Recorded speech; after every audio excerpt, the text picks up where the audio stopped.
నమస్కారం గురువుగారు. మహాదేవ. గురువుగారు, ప్రతి ఒక్కరు ఇంట్లో నిత్య పూజ చేస్తూ ఉంటారు. చేసిన తర్వాత వాళ్ళు అంటే నాన్ వెజిటేరియన్స్ వాళ్ళు మాంసం తినొచ్చా? అలా నిత్య పూజ చేసేవాళ్ళు, ప్రతిరోజు పూజ చేసేవాళ్ళు మాంసం తింటే నరకానికి పోతారని చెప్పి కొంతమంది అంటున్నారు. అది ఎంతవరకు నిజం? మాంసం తినొచ్చా, తినకూడదా? తింటే ఏ వారంలో తినాలి? ఈ వారంలో ప్రత్యక్షంగా తినాలంటూ ఏమీ లేదు నియమం అనేటువంటిది. ఓకే. కాకపోతే మనకొక తెలంగాణలో ఒక సాంప్రదాయం అనేది, అంటే నేను దేవాలయంలో కొంతమంది భక్తుల నోట్ల నుంచి విన్నవి. వాళ్ళు ఏమంటారంటే, అయ్యా కాశీలో గంట మోగాలి, నా ఇంట్లో కంచంలో ఎముక మోగాలి అని అంటాడు.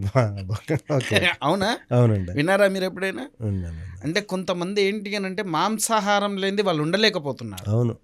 ముక్కలేందే ముద్ద దిగట్లేదు. దిగట్లేదు. ఇలా కూడా మొన్న ఒక అమ్మాయి నా దగ్గరకు వచ్చింది, కాల సర్పదోష శాంతి చేయించుకుందామని. ఓకే. 9 రోజుల పాటు నీవు మాంసం అనేటువంటిది ముట్టకూడదు అని చెప్పా. గురువుగారు నేను ఉండలేను గురుగారు అని అన్నది.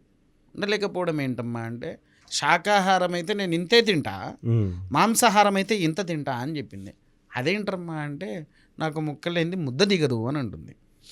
కానీ ఒకటేంటి అని అంటే, పూజలు ఆచరించే క్రమంలో మత్తు పదార్థాలకు మాంసాహారానికి దూరంగా ఉండాలి. ఓకే. అలా అంటే మరి అఘోరాలు నిత్యం శివనామ స్మరణ చేస్తారు, కానీ వాళ్ళు ఎప్పుడు మత్తులోనే మూలిగి ఉంటారు. దానికి ఏం లేదా? అఘోరాలు వేరండి. మళ్ళీ వాళ్ళు నిత్య శివనామస్మరణ వేరు. అఘోర తత్వంలోనే అఘోర విషయంలోకి వచ్చేసరికి మీకు ఒక చిన్న కథ చెప్తాను. కథ కాదు, జరిగిన వాస్తవం. మీకు భక్త సిరియాలుడు ఐడియా ఉన్నాడా? అవునండి. ఎవరండి భక్త సిరియాలుడు? స్వామివారి ప్రియ భక్తుడు. అవునండి. అవునా? ఆయనను పరీక్షించినట్టు ఎవరిని పరీక్షించాల పరమేశ్వరుడు.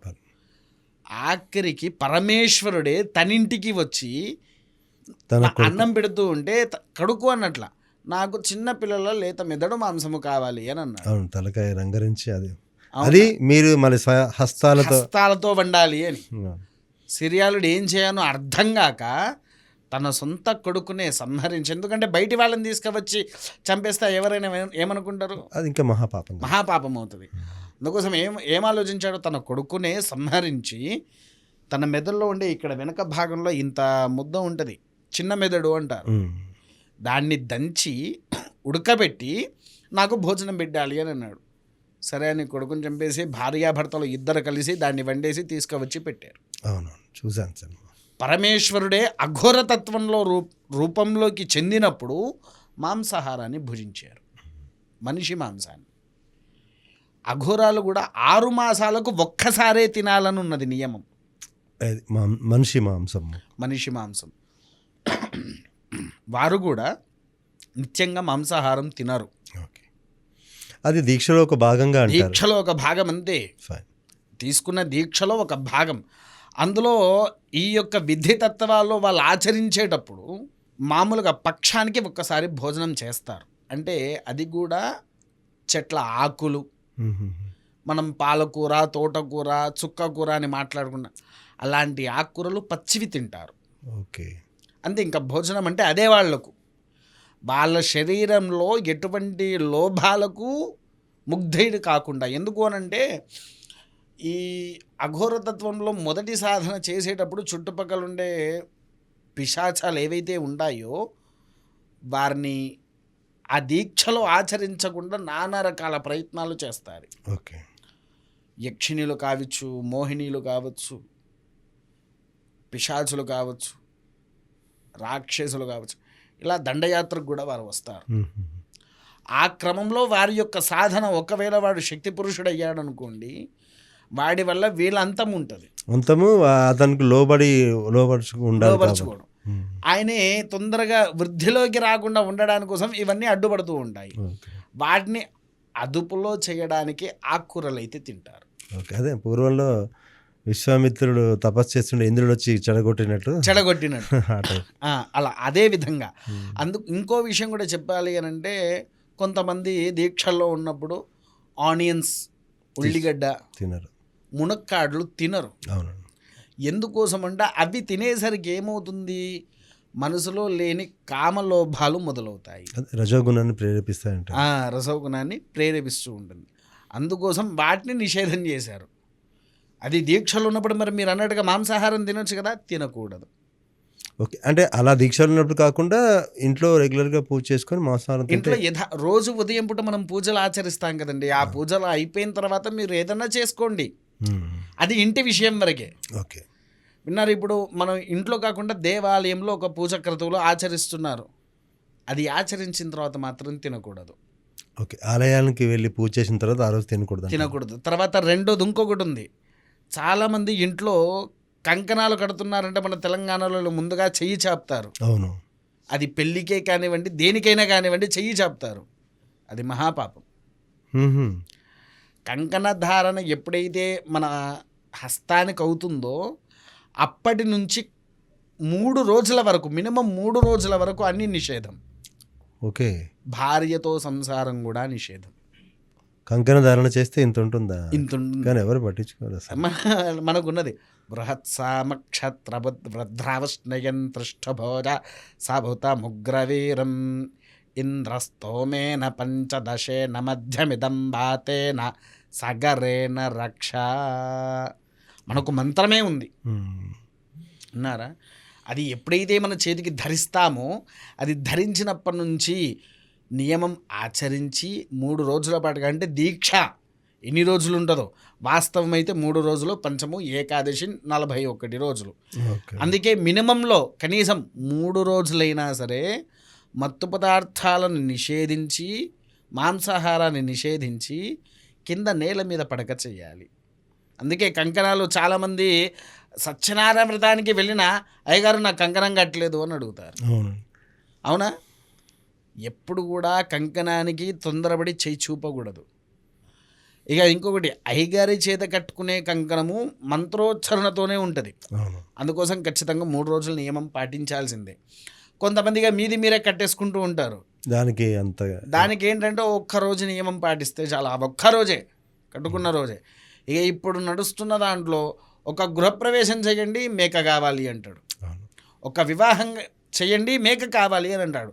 అది చేయడం వల్ల నీకు గృహప్రవేశానికి అరిష్టం వస్తున్నది, వివాహమైన తర్వాత వివాహానికి కూడా అరిష్టం వస్తున్నది.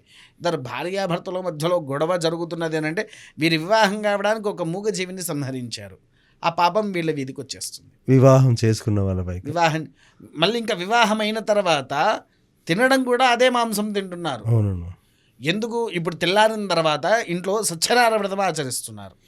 సత్యనారాయణ వ్రతం అయిపోగానే పీట పక్కకు జరిపి మళ్ళీ భుజిస్తున్నారు. ఎందుకు అనంటే ఈ వివాహంలో ముఖ్యమైనవి రక్షా కంకణాలు పిల్లలకు కడతారు. అవునా? అవి ఎంతటి శక్తివంతమైందో అంత శక్తివంతమైనది. వాటిని కూడా వీళ్ళు పక్కకు పెట్టేసేసి అలా చేస్తున్నారంటే మొదలు మాంసాహారం అమ్మేటి వాళ్ళని అనాలి.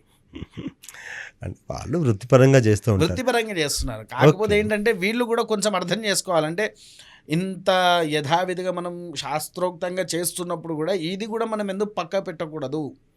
Okay, right. మీరు అన్నారు ఆలయ దర్శనం చేసుకున్న తర్వాత ఆ రోజు అస్సలు మాంసాహారాన్ని ముట్టకూడదు. ఆలయ దర్శనం అట్లా, ఆలయంలో పూజ అంటే కొన్ని ఆలయాలు, ఇప్పుడు అమ్మవారి ఆలయాలకు వెళ్తే ఆలయంలోనే మనం మేకలను అమ్మవారికి బలిస్తున్నాం కదా, మరి దానికి ఆలయాలలో ఏంటి అంటే ఉగ్రదేవతల రూపంలో ఉండేవాడు. ఇప్పుడు దుర్గాదేవి ఉంది, ప్రతి దుర్గాలయంలో ఉన్నదా ఏటలు కోయడం? లేదండి. శాంత రూపంలో ఉన్న అమ్మవారి దగ్గర విజయవాడని చూసుకోండి, అక్కడ అసలు చెయ్యను కూడా చేయను. శ్రీశైలంలో ఉందా భ్రమరాంబ, అలంపురిలో ఉందా జోగులాంబ, 18 శక్తిపీఠాలు ఉన్నాయి. ఇక్కడ ఎక్కడైనా ఉన్నాయా? కామాఖ్య మాత్రమే ఒకటి. తర్వాత సాధుతతో ఇప్పుడు రాజరాజేశ్వరి టెంపుల్ ఉంది, అక్కడ చేస్తారా? చెయ్యరు. కొన్ని దేవాలయాలు ఏంటిది, ఎల్లమ్మ, మారమ్మ, పోచమ్మ, మైసమ్మ గ్రామదేవతలు.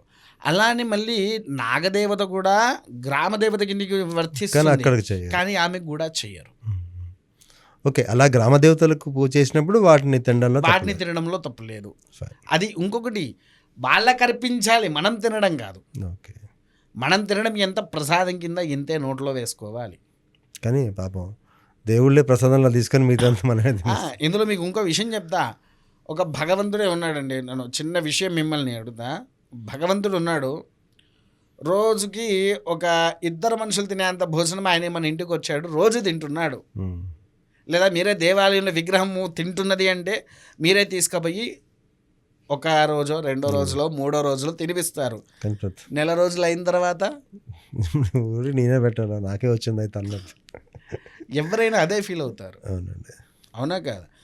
వాళ్ళకి ఇష్టమైనప్పుడు, వాళ్ళకి నచ్చినప్పుడు, చుట్టాలందరూ వచ్చినప్పుడు చాలామంది అమ్మవారి దగ్గరికని వెళ్తున్నారు, ఏట వేసుకుంటున్నారు, కోడో కోసుకుంటున్నారు, అమ్మవారికి చూపించినట్టు చూపించి వాళ్ళే తింటున్నారు.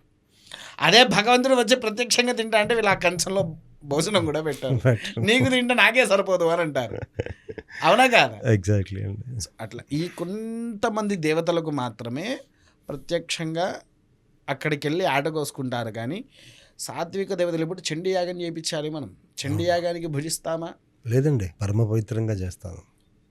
దానికి ఆచరించాలనుకునే 3 రోజుల ముందు, ఆచరించిన తర్వాత 3 రోజుల తర్వాత ఎంత నియమంగా ఉంటే అది మనల్ని అంతగనం రక్షిస్తుంది. అవును. ఇలా కొన్ని పూజలు అయితే ఉన్నాయి. ఆ పూజల వలన మనకు విజయం అందుకోవాలి, విజయం సాధించాలి, సకల భోగ భాగ్యాలు మన ఇంటికి రావాలి అనుకుంటే కనుక మొదలు మాంసాహారాన్ని త్యజిస్తేనే సకల యోగ్యత మనకు వస్తుంది. అంతే, యోగ్యతతో పాటు ఆరోగ్యంగా కూడా ఆరోగ్యంగా ఉంటారు.